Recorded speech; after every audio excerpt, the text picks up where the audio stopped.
everyone, and welcome back to the Reading Channel. I'm your host, Renee, and I am here for you every Wednesday reading stories from the public domain. We are currently reading through The Daughter of Time by Josephine Tey, written in 1951. And without further ado, let's get into it. Chapter 6. He had not nearly exhausted the rose of Rabbie and the illicit joys of fiction when, next morning about 11, a parcel arrived from Martha, containing the more respectable entertainment of history as recorded by the sainted Sir Thomas. With the book was a note in Martha's large, sprawling writing on Martha's stiff, expensive notepaper. Have to send this instead of bringing it, frantically busy.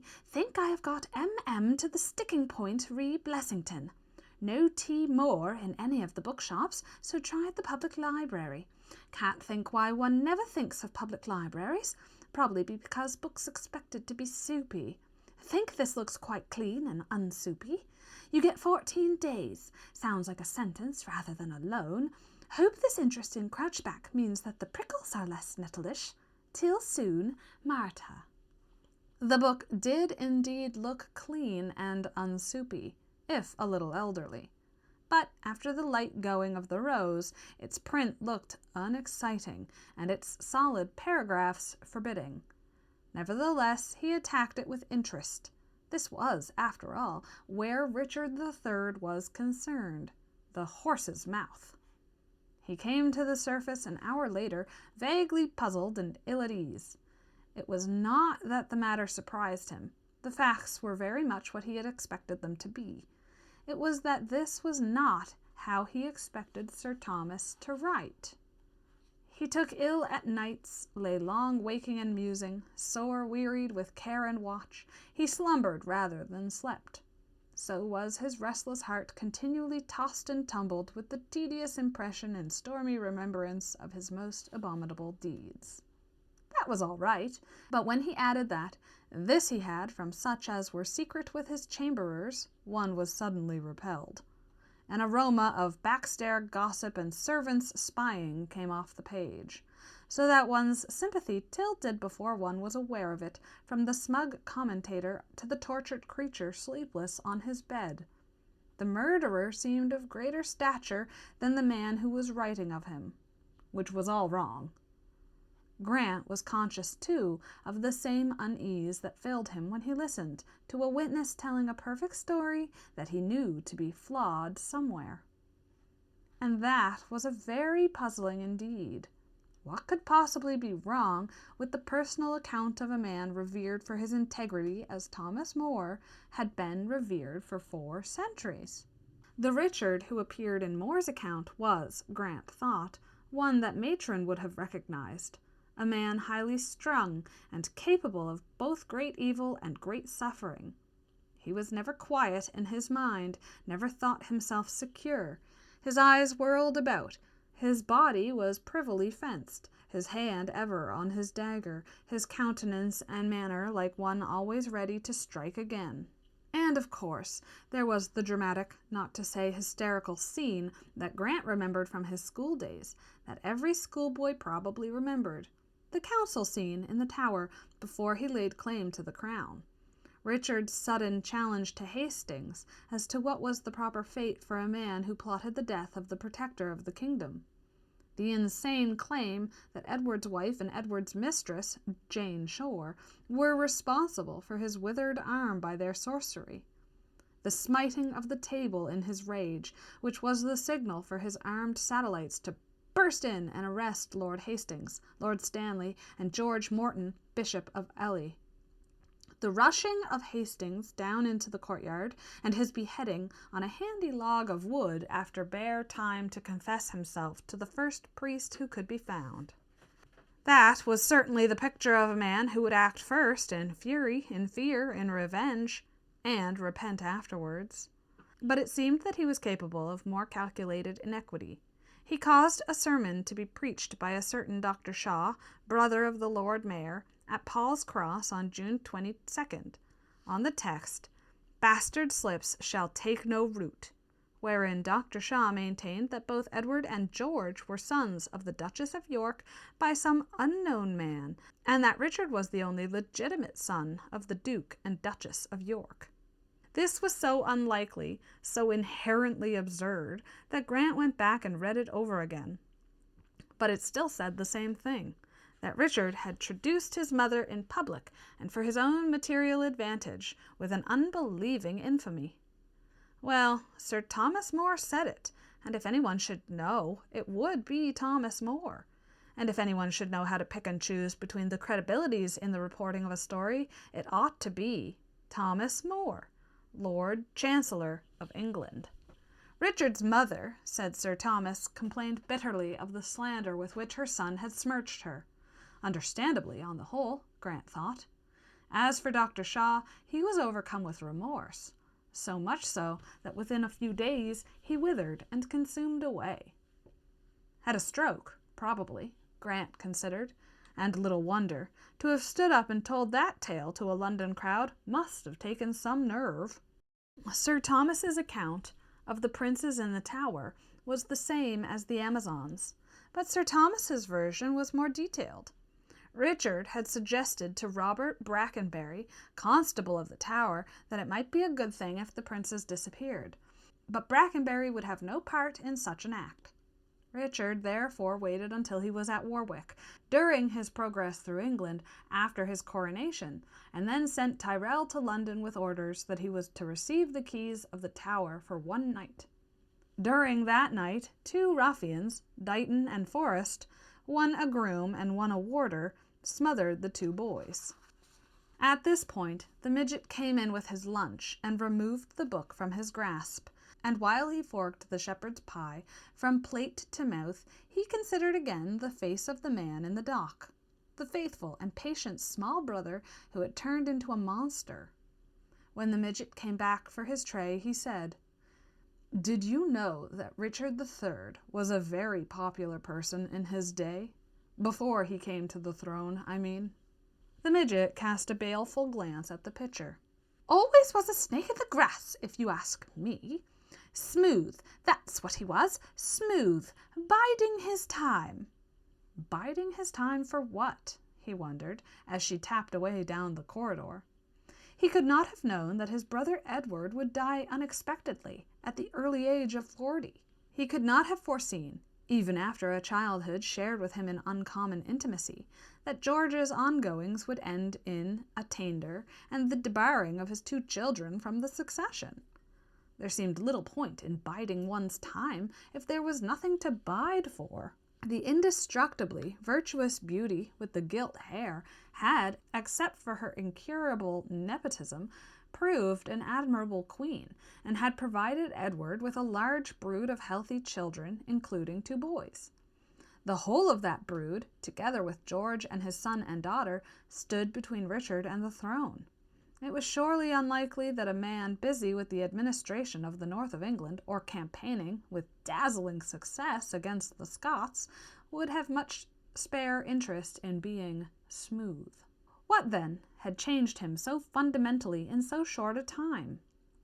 Grant reached for the Rose of Raby to see what Miss Payne Ellis had to say about the unhappy metamorphosis of Cicely Neville's youngest son. But that wily author had burked the issue. She had wanted the book to be a happy one, and to have carried it to its logical conclusion would have made it unredeemed tragedy. She had therefore wound it up with a fine resounding major chord by making her last chapter the coming out of young Elizabeth, Edward's eldest child. This avoided both the tragedy of Elizabeth's young brothers and the defeat and death of Richard in battle. So the book ended with a palace party and a flushed and happy young Elizabeth, very magnificent in a new white dress and her first pearls, dancing the soles out of her slippers like the princesses in the fairy tale. Richard and Anne and their delicate little son had come up from Middleham for the occasion, but neither George nor Isabel was there. Isabel had died in childbirth years ago, obscurely, and as far as George was concerned, unmourned.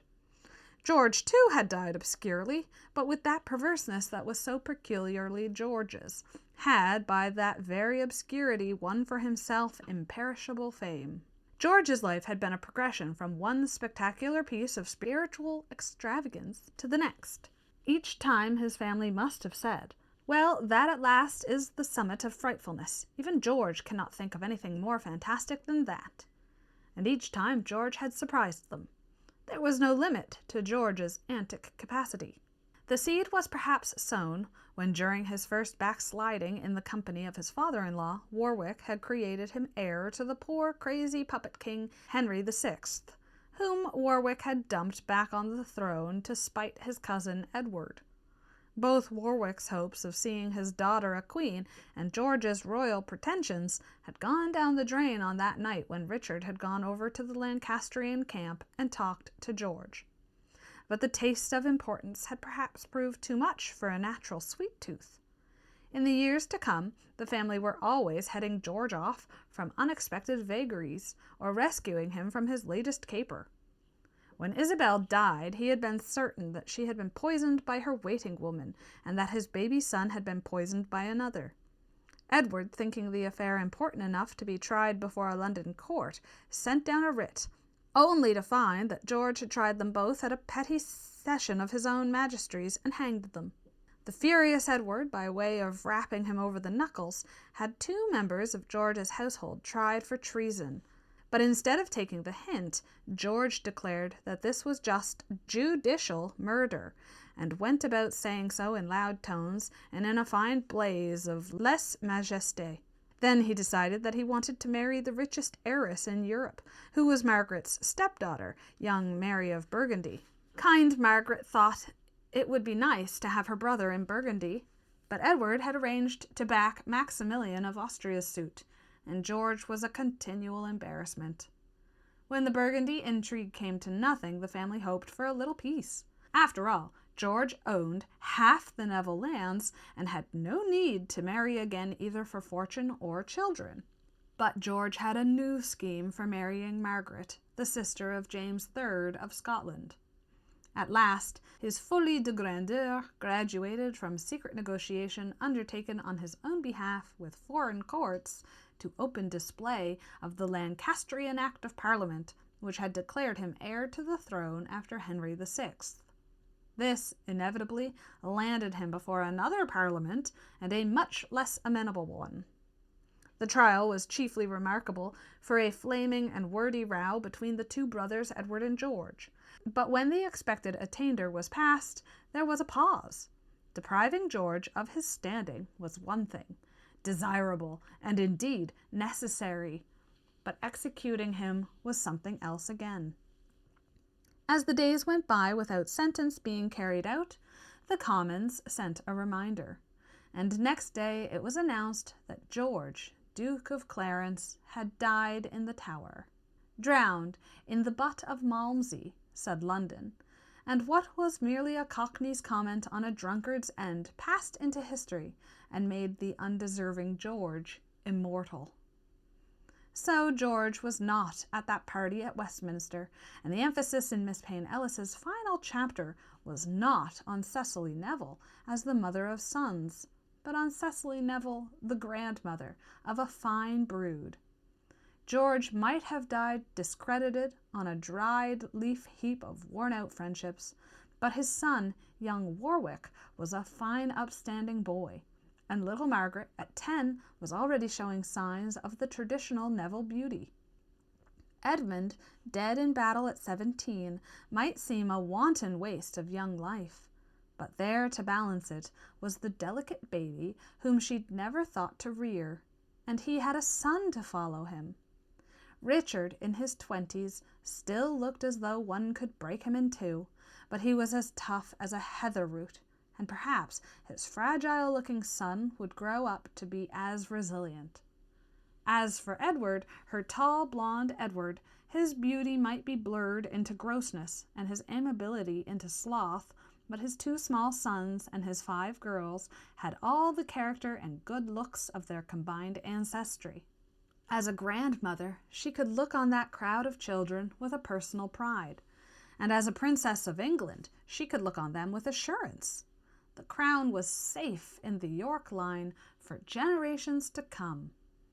If anyone, looking in a crystal ball at that party, had told Cicely Neville that in 4 years, not only the York line, but the whole Plantagenet dynasty would have gone forever, she would have held it to be either madness or treason. But what Miss Payne Ellis had not sought to gloss over was the prevalence of the Woodville clan in a Neville Plantagenet gathering. She looked round the room and wished that her daughter-in-law Elizabeth had been blessed either with a less generous heart or with fewer relations. The Woodville match had turned out far more happily than anyone had dared to hope. Elizabeth had been an admirable wife, but the byproducts had not been so fortunate. It was perhaps inevitable that the governorship of the 2 boys should have gone to her eldest brother, and Rivers, if a little nouveau riche in his liking for display and a little too obviously ambitious, was a cluttered creature and an admirable person to have the boys in charge during their schoolroom days at Ludlow. But as for the rest, 4 brothers, 7 sisters, and 2 sons by her first husband were really too many by half to have brought into the marriage market in her wake. Cecily looked across the laughing melee of the children's blind man's buff to the grown-ups standing round the supper table. Anne Woodville, married to the Earl of Essex's heir, Eleanor Woodville, married to the Earl of Kent's heir, Margaret Woodville, married to the Earl of Arundel's heir, Catherine Woodville, married to the Duke of Buckingham, Jacquet Woodville to Lord Strange, Mary Woodville to Lord Herbert's heir, and John Woodville, disgracefully, to the Dowager of Norfolk, who was old enough to be his grandmother. It was good that new blood should strengthen the old families. New blood had always seeped in, but it was not good that it should come suddenly and in a flood from one particular source. It was like a fever in the political blood of the country, a foreign introduction, difficult to be assimilated, unwise and regrettable. However, there were long years ahead in which that influx could be assimilated. This new sudden power in the body politic would cease to be so concentrated, would spread out, would settle down, would cease to be dangerous and upsetting. Edward, for all his amiability, had a shrewd common sense. He would keep the country on an even keel as he had kept it for nearly 20 years. No one had run England with a more despotic power or a lighter hand than her acute, lazy, woman-loving Edward. It would be all right eventually. She was about to rise and join them in their discussion of sweetmeats. They must not think that she was being critical or aloof, when her granddaughter Elizabeth came breathless and laughing out of the scrimmage and swept into the seat beside her. "I am much too old for this sort of thing," she said between her gasps, "and it is ruinous to one's clothes. Do you like my dress, grandmother? I had to coax it out of father. He said my old tawny satin would do, the one I had when Aunt Margaret came from Burgundy to visit us. That is the worst of having a father who notices what women wear, who knows too much about one's wardrobe. Did you hear that the Dauphin has jilted me? Father is in a pet, but I am so happy. I lighted 10 candles to St. Catherine. It took all I had left of my allowance. I don't want to leave England. I want never to leave England, ever. Can you arrange that for me, grandmother?" Cicely smiled and said that she would try. "Old Ancret, who tells fortunes, says that I am to be a queen, but since there is no prince to marry me, I do not see how that may be." She paused and added in a smaller voice, "She said Queen of England, but I expect she was just a little tipsy. She is very fond of hypocrites." It was unfair, not to say inartistic, of Miss Payne Ellis to hint at Elizabeth's future as the wife of Henry VII, if, as author, she was not prepared to face the unpleasantness that lay between. To presuppose in her readers a knowledge of Elizabeth's marriage to the first Tudor king was also to presuppose their awareness of her brother's murder, so that a dark, reminding shadow fell across the festive scene with which she had chosen to end her story. But on the whole, Grant thought she had made a good enough job of the story, judging by what he had read of it. He might even go back sometime and read the bits he had skipped. Chapter 7. Grant had switched off his bedside light that night and was half asleep when a voice in his mind said, "But Thomas More was Henry VIII." That brought him wide awake. He flicked the light on again. What the voice had meant, of course, was not that Thomas More and Henry VIII were one and the same person, but that in that business of putting personalities into pigeonholes according to reigns, Thomas More belonged to the reign of Henry VIII. Grant lay looking at the pool of light that his lamp threw on the ceiling, and reckoned. If Thomas More was Henry VIII's chancellor, then he must have lived through the whole of Henry VII's long reign, as well as Richard III's. There was something wrong somewhere. He reached for More's History of Richard III. It had as preface a short life of More, which he had not bothered to read. Now he turned to it to find out how More could have been both Richard III's historian and Henry VII's chancellor. How old was More when Richard succeeded? He was 5. When that dramatic council scene had taken place at the Tower, Thomas More had been 5 years old.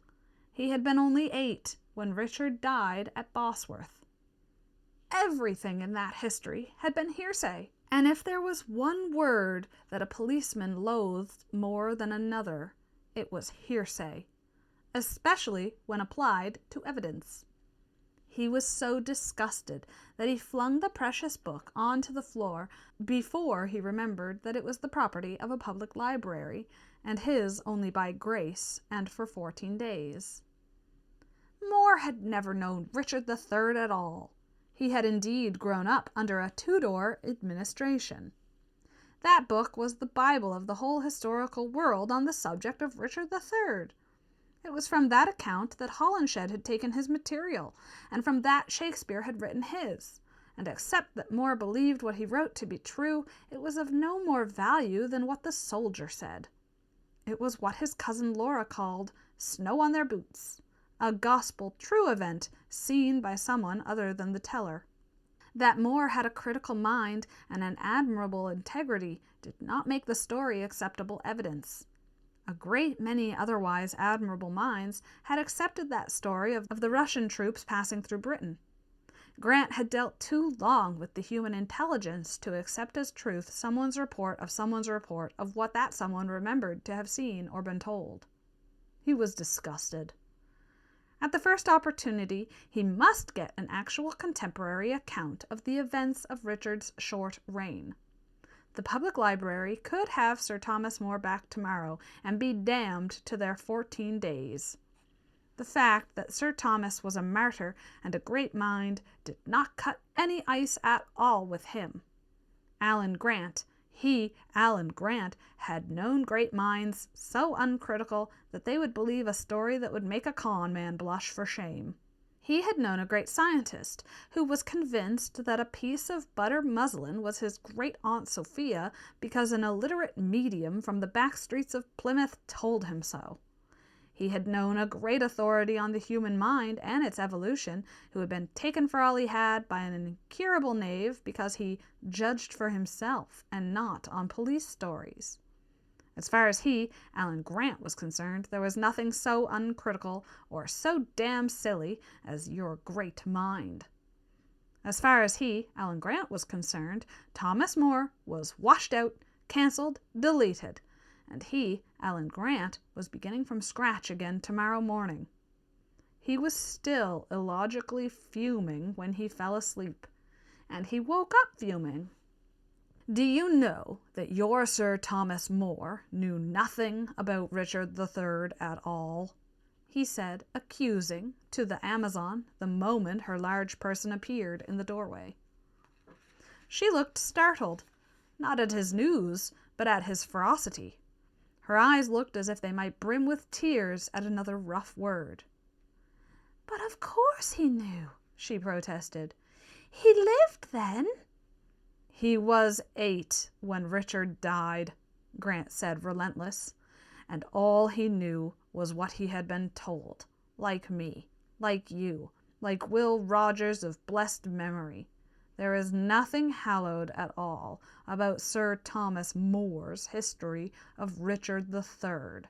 It's a damned piece of hearsay and a swindle." "Aren't you feeling so well this morning?" she asked anxiously. "Do you think you've got a temperature?" "I don't know about a temperature, but my blood pressure's way up." "Oh, dear, dear," she said, taking this literally. "And you are doing so very well. Nurse Ingham will be so distressed. She has been boasting about your good recovery."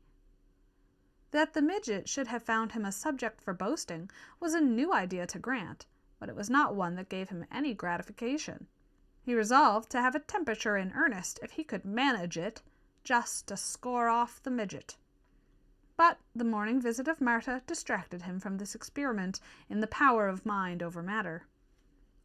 Martha, it seemed, was pluming herself on his mental health very much as the midget was pluming herself on his physical improvement. She was delighted that her pokings about with James in the print shop had been so effective. "Have you decided on Perkin Warbeck, then?" she asked. "No, not Warbeck.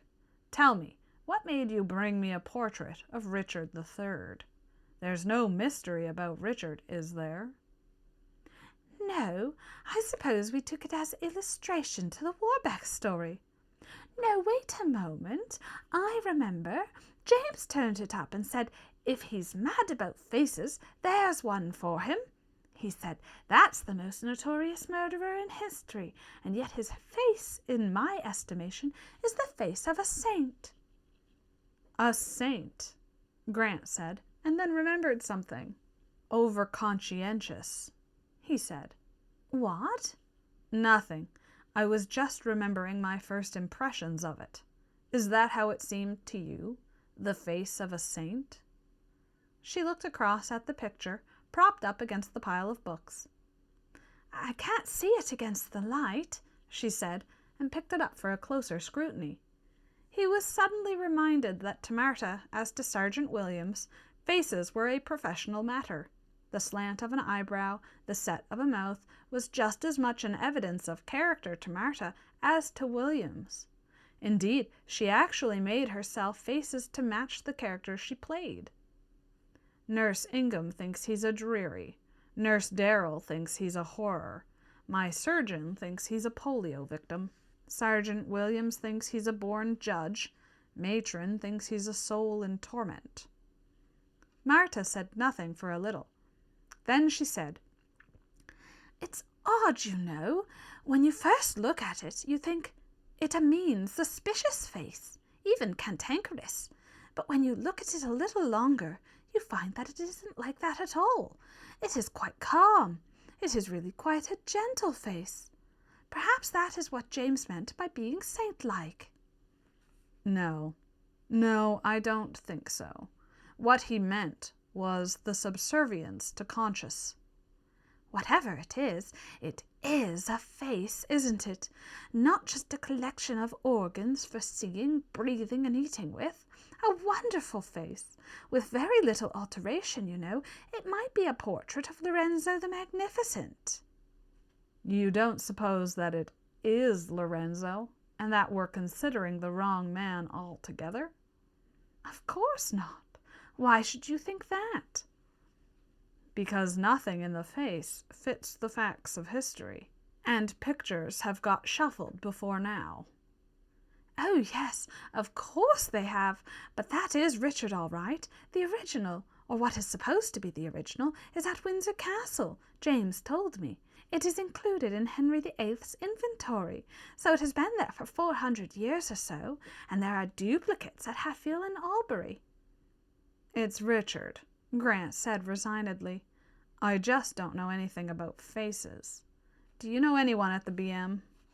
"At the British Museum?" Martha asked, her attention still on the portrait. "No, I don't think so. Not that I can think of any at the moment. I went there once to look at some Egyptian jewelry when I was playing Cleopatra with Geoffrey. Did you ever see Geoffrey's Antony? It was superlatively genteel. But the place frightens me rather. Such a garnering of the ages. It made me feel the way the stars make you feel, small and of no account. What do you want of the B.M.? I wanted some information about history written in Richard III's day, contemporary accounts. Isn't the sainted Sir Thomas any good, then? The sainted Sir Thomas is nothing but an old gossip, Grant said with venom. He had taken a wild dislike to the much-admired Moor. Oh dear, and the nice man at the library seems so reverent about him. The Gospel of Richard III according to St. Thomas More, and all that. Gospel nothing, Grant said rudely. He was writing down in a Tudor England what someone had told him about events that happened in a Plantagenet England when he himself was 5. 5 years old? Yes. Oh dear, not exactly the horse's mouth.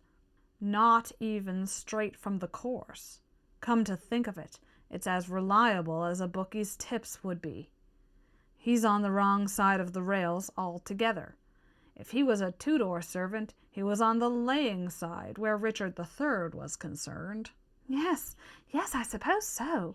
What do you want to find out about Richard, when there is no mystery to investigate? I want to know what made him tick.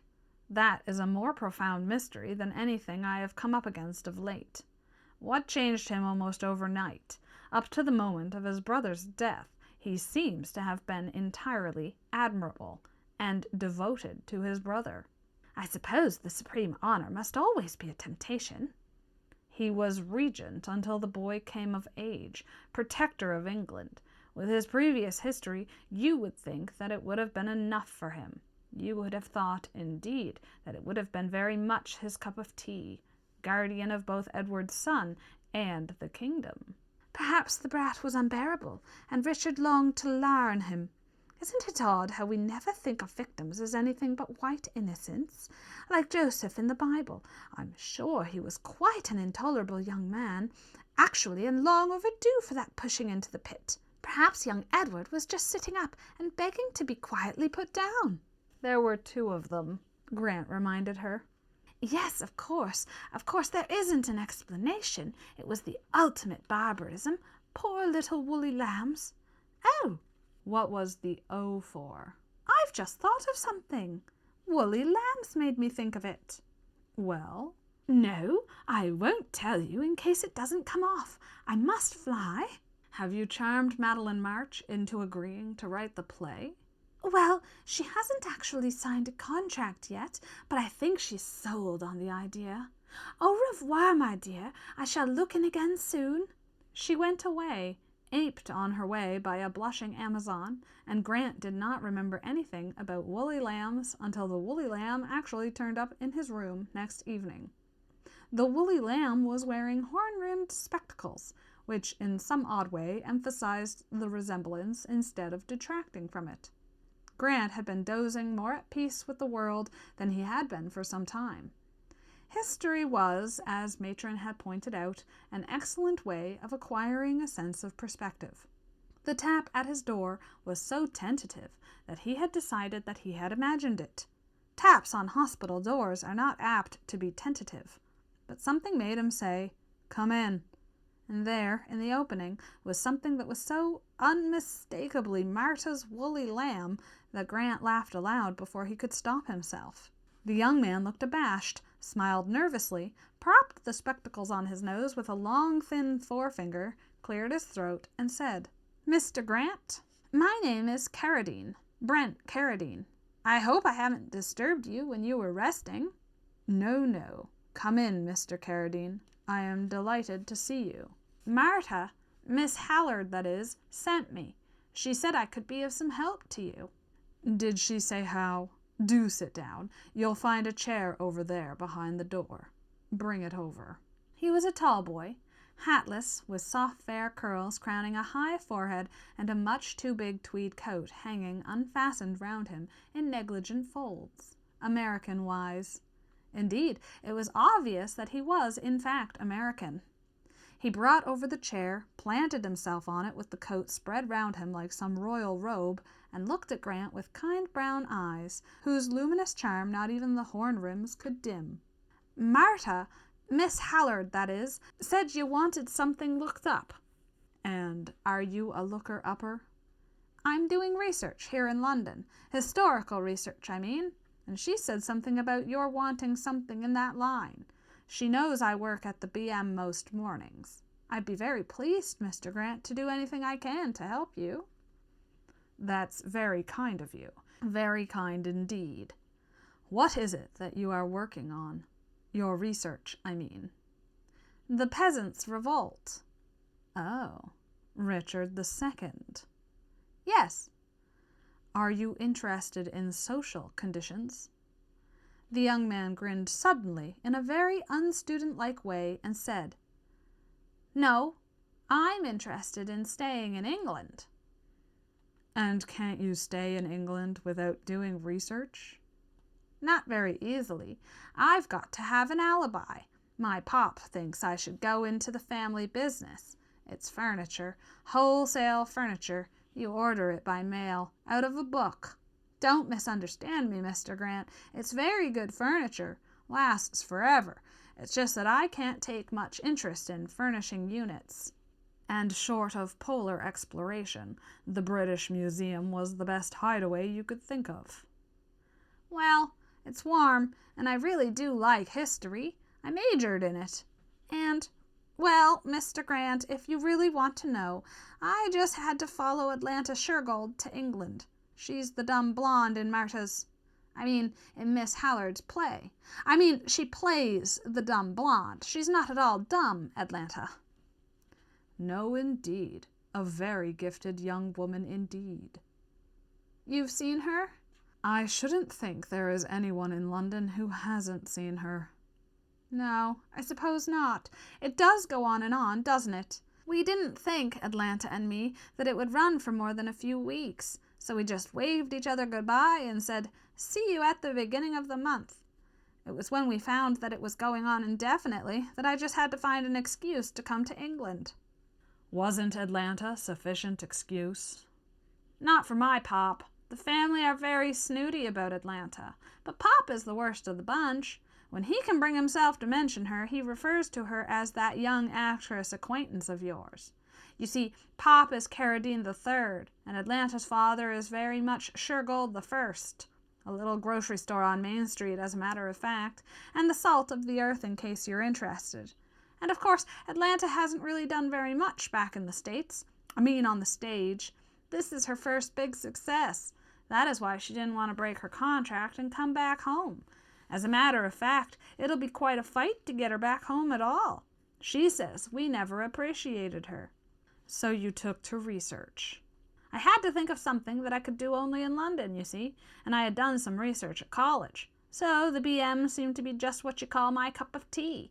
I could enjoy myself and yet show my father that I was really working, both at the same time. Yes, it's as nice an alibi as ever I met with. Why the Peasants' Revolt, by the way? Well, it's an interesting time, and I thought it would please Pop. Is he interested in social reform, then? No, but he hates kings. Carradine III. Yes, it's a laugh, isn't it? I wouldn't put it past him to have a crown in one of his safe deposit boxes. I bet he takes out the parcel every now and then and sneaks over to Grand Central and tries it on in the men's washroom. I'm afraid I'm tiring you, Mr. Grant, gabbing on about my own affairs like this. I didn't come for that. I came to... Whatever you came for, your manna straight from heaven. So relax, if you're not in a hurry. Oh, I'm never in a hurry, the young man said, unfolding his legs and laying them out in front of him. As he did it, his feet, at the far extremity of his long limbs, touched the bedside table and shook the portrait of Richard III from its precarious position, so that it dropped to the floor. Oh, pardon me, that was careless of me. I haven't really got used to the length of my legs yet. You'd think a fellow would be used to his growth by 22, wouldn't you? He picked up the photograph, dusted it carefully off with the cuff of his sleeve, and looked at it with interest. Richardus III, Anglican Rex, he read aloud. You're the first person to have noticed that background writing, Grant said. Well, I suppose it isn't visible unless you look into it. You're the first person I ever met who had a king for a pin-up. No beauty, is he? I don't know, said the boy slowly. It's not a bad face, as faces go. I had a professor at college who looked rather like him. He lived on bismuth and glasses of milk, so he had a slightly jaundiced outlook on life, but he was the kindest creature imaginable. Is it about Richard that you wanted information? Yes, nothing but abstruse or difficult. Just to know what the contemporary authority is. Well, that should be easy enough. It isn't very far from my own time. I mean, my research period. Indeed, the modern authority for Richard II, Sir Cuthbert Oliphant, stretches over both. Have you read Oliphant? Grant said that he had read nothing but schoolbooks and Sir Thomas More. More? Henry VIII's Chancellor? Yes. I take it that was a bit of special pleading. It read to me more like a party pamphlet, Grant said, realizing for the first time that that was the taste that had been left in his mouth.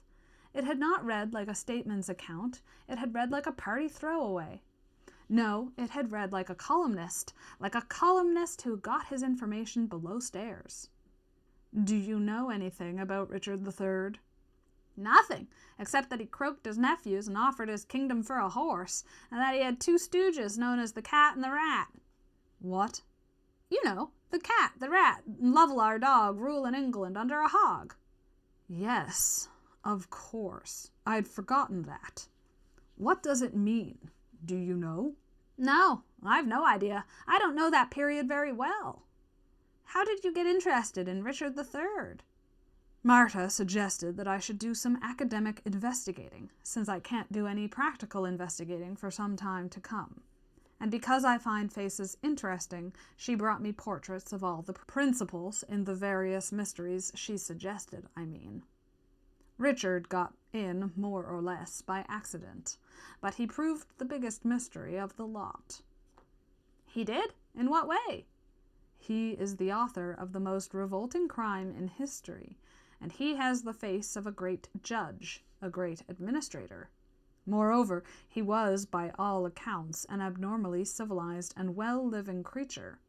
He actually was a good administrator, by the way.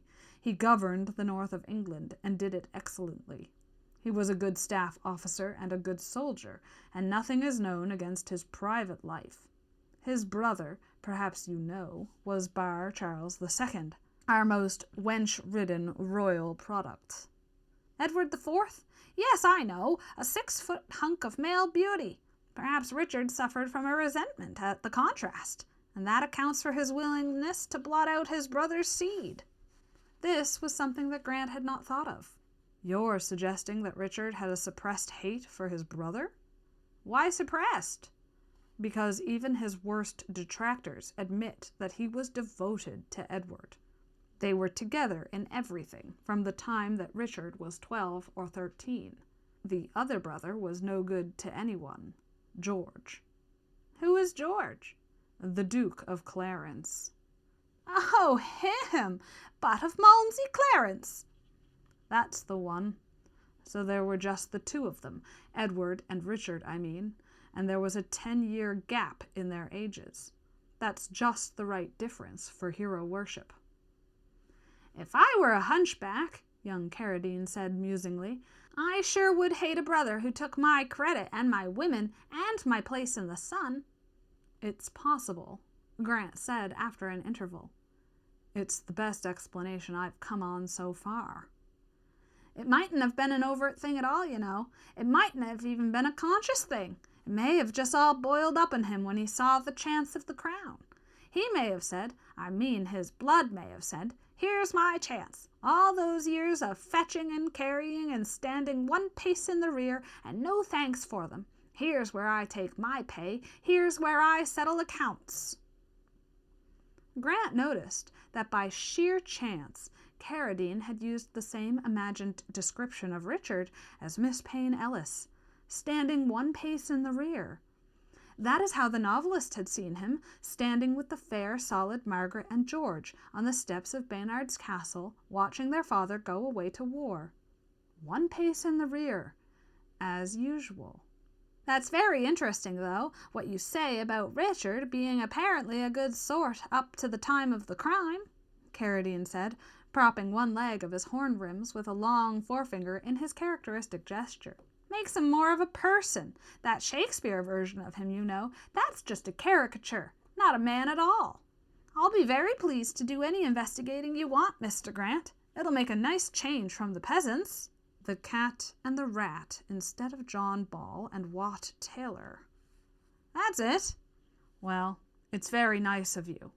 I'd be glad of anything you can rake up. But at the moment, all I pine for is a contemporary account of events. They must have been country-rocking events.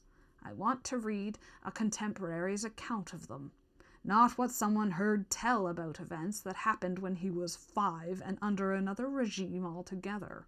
I'll find out who the contemporary historian is. Fabian, perhaps, or is he Henry VII? Anyway, I'll find out, and meanwhile, perhaps you'd like a look at Oliphant. He's the modern authority on the period, or so I understand. Grant said that he would be delighted to take a look at Sir Cuthbert. I'll drop him in when I'm passing tomorrow. I suppose it'll be all right if I leave him in the office for you, and as soon as I find out about the contemporary writers, I'll be in with the news. Does that suit you? Grant said that that was perfect. Young Carradine went, suddenly shy, reminding Grant of the woolly lamb which he had quite forgotten in the interest of this new approach to Richard. He said good night in a quiet, smothered way, and ambled out of the room, followed by the sweeping skirts of his topcoat. Grant thought that, the Carradine fortune apart, Atlanta Suregold looked like being on a good thing. And that is where we are going to leave it for today. If you like what I do here, please like, subscribe, check the button, hit the bell, do the thing. Share me with all your friends, get me out there. And otherwise, I'll be seeing you guys next time. Bye!